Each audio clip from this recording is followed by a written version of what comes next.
Good afternoon, everybody. Today, on its regular broadcast of New World A-Coming, WMCA, in cooperation with the Citywide Citizens Committee on Harlem, presents a Christmas program of holiday music featuring Muriel Smith and the Boys' Choir of St. Philip's Protestant Episcopal Church, and statements from the leaders of the Negro community delivered by Dr. Channing Tobias, Lester Granger, Roy Wilkins, and the distinguished author and creator of these broadcasts, who has just returned from a roving assignment in the European theater of war, Roy Otley.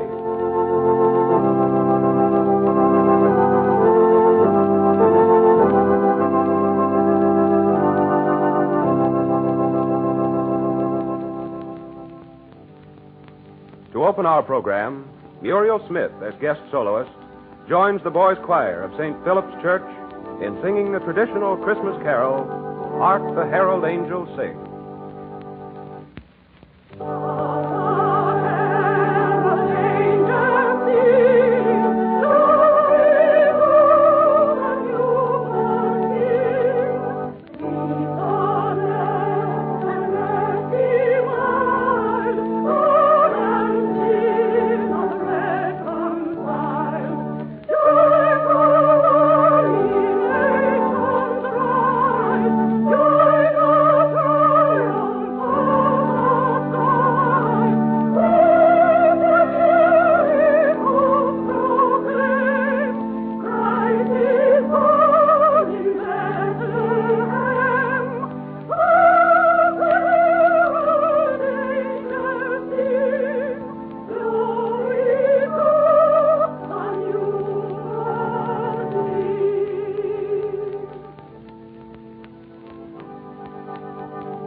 On this day before Christmas, many vital subjects concerning the Negro people are being discussed not only here in America, but throughout the rest of the world. In our own country, there are nearly 13 million Negroes. In other parts of the world, colored peoples represent 2/3 of the Earth's total population. With a knowledge of these figures, one can easily understand why the subject of the Negro's place in the future peace of the world is of great importance. Dr. Channing Tobias, prominent member of the National Selective Service Advisory Board and one of the outstanding leaders of the Negro people, presents his statement on this subject. Dr. Tobias. Any plan for the future peace of the world that does not include racial equality as a major consideration is not only lacking in realism, but is destined to failure from the beginning. When Woodrow Wilson rejected the proposal for a racial equality clause in the Covenant of the League of Nations, it was tantamount to saying that the victorious nations in World War I would continue to hold unbroken the ring of white dominance that then encircled the darker peoples of the world. World War II is in part the result of that decision. The question now is, will the victorious nations in this war heed the lesson of history, or must we have another war? There can be no middle ground. Pearl Buck, whose background gives her the right to speak, states the situation thus, I quote, "We must realize, we citizens of the United States, and this whether Britain realizes it or not, that a world based on former principles of empire and imperial behavior is now impossible. It cannot exist. We must make clear our determination for real democracy, for all peoples, with mutual responsibility demanded of all to fulfill its conditions. The deep patience of colored peoples is at an end. Everywhere among them there is the same resolve for freedom and equality that white Americans and British have. But it is a grimmer resolve, for it includes the determination to be rid of white rule and exploitation and white race prejudice, and nothing will weaken this will." End of the quotation. Therefore, as we look ahead toward what we call the post-war world, and Negro Americans insist that lynching, segregation, discrimination in the armed forces, and all the other racially double-standard practices that flourish in America today be done away with, they are not entering a group self-interest plea for charity or special privilege. They are simply insisting that America live up to the high principles that motivated the founders. For they realize, as all America must come to realize, that there can be no new world for any part of the nation until America, in an all-embracing sense, becomes what has been expressed in the oath of allegiance to the flag: one nation, indivisible, with liberty and justice for all.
One of the most progressive developments in our history has been attained through the recent organization of Negroes into the trade union movement throughout America.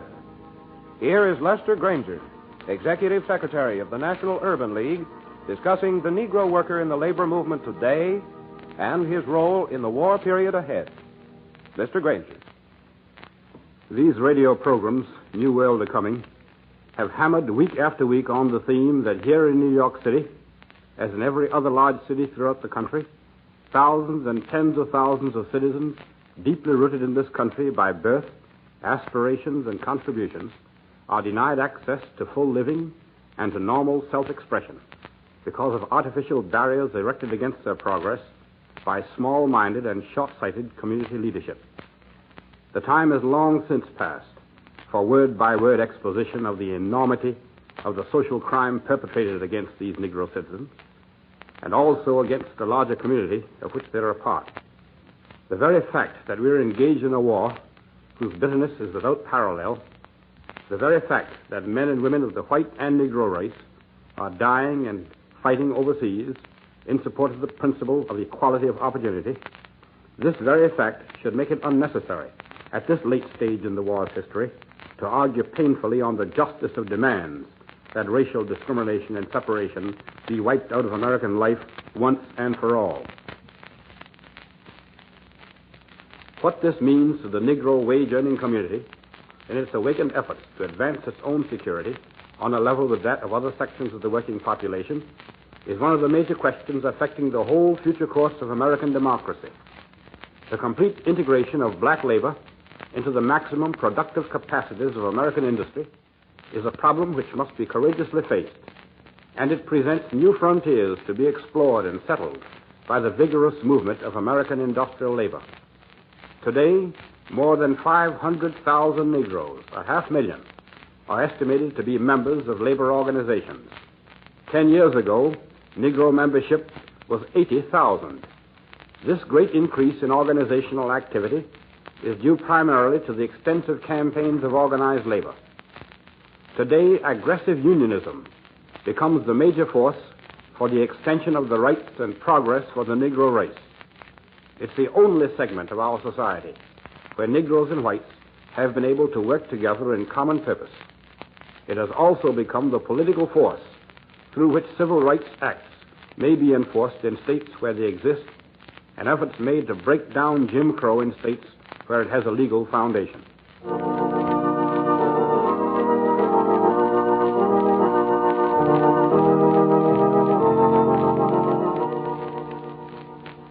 The Boys' Choir of St. Philip's Protestant Episcopal Church again joins with our guest soloist Muriel Smith in two songs befitting the holiday season.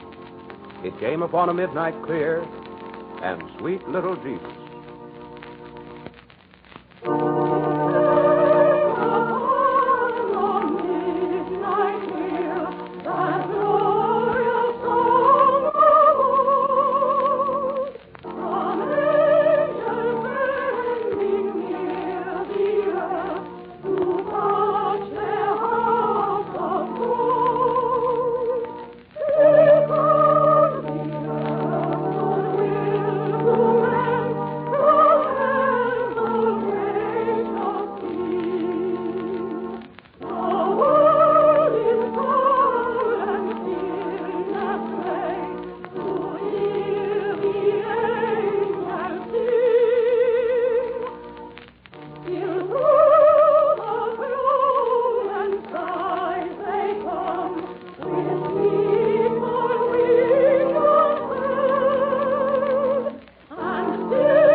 can do right.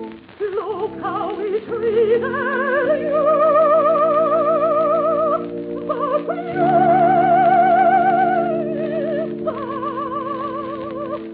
forgive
Our next speaker on this holiday program of New World A-Coming is the acting secretary of one of the most dynamic organizations in American life, Roy Wilkins, of the National Association for the Advancement of Colored People.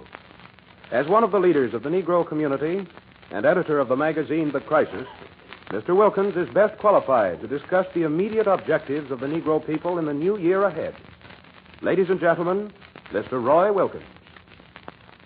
One of the main objectives of the American Negro in the new year and in the new world A-Coming is certainly the elimination of separation, inequality, and humiliation based on skin color in the armed forces of the nation. It is natural that Negroes should be thinking more and more of this as the year draws to a close, for it has been the third year of a world war.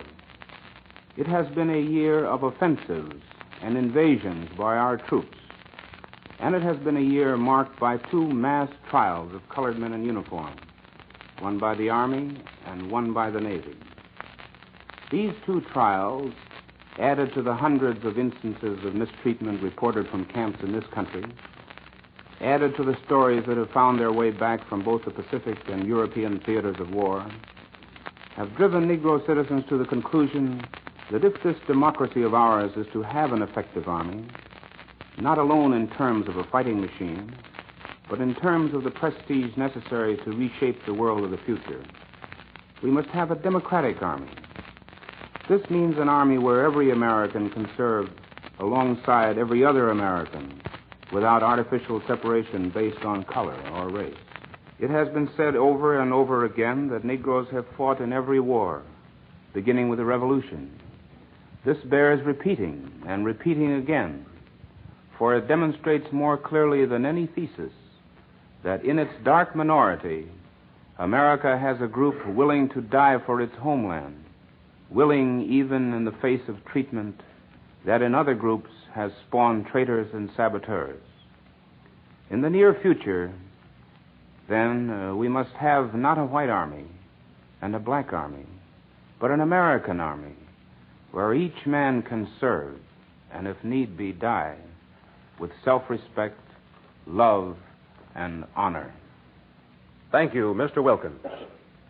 And now, we are proud and honored to introduce our next speaker, the distinguished author, war correspondent, and creator of these New World A-Coming broadcasts, who has just returned from an assignment from overseas. Ladies and gentlemen, Mr. Roy Otley. Thank you. I returned to America last Thursday. I've seen more than 6 months of war overseas.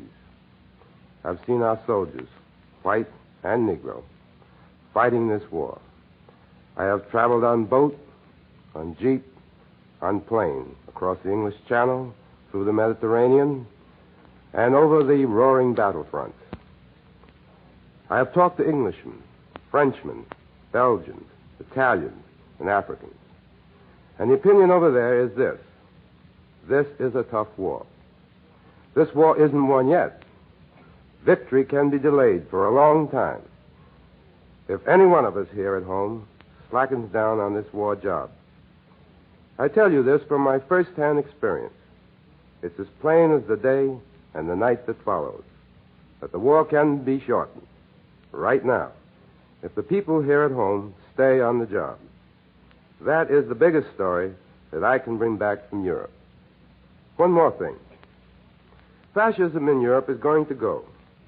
The people of Europe who have been affected by the cruelty and barbarism of the Germans will see to it that the roots of fascism are torn out forever.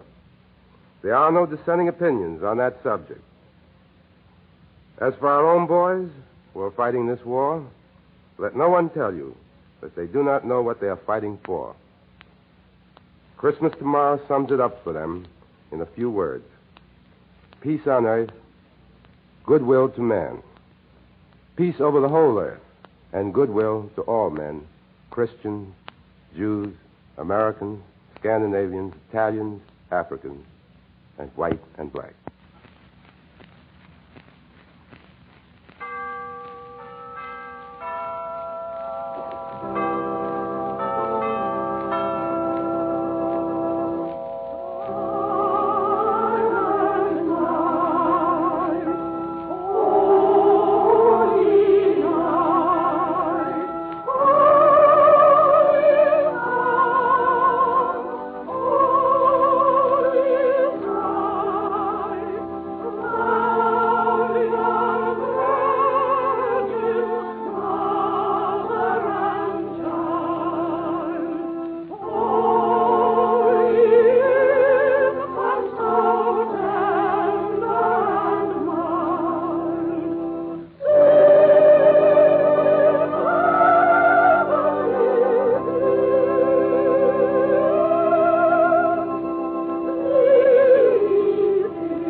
You have been listening to a special holiday program of New World A-Coming, with statements by the leaders of the Negro community, Dr. Channing Tobias, Lester Granger, Roy Wilkins, and songs by guest soloist Muriel Smith, with the Boys' Choir of St. Philip's Protestant Episcopal Church, Walter Witherspoon, choir director. Roy Utley, who has just returned from a roving assignment overseas, brought you a word picture of the biggest story in the European theater of war, an appeal for Americans to stay on the job and produce the war supplies so necessary to win. New World A-Coming was directed and produced by Mitchell Grayson. On behalf of station WMCA and the Citywide Citizens Committee on Harlem, this is George Willard saying good afternoon and wishing our listeners a very Merry Christmas and a Happy New Year of 1945. This is America's leading independent station.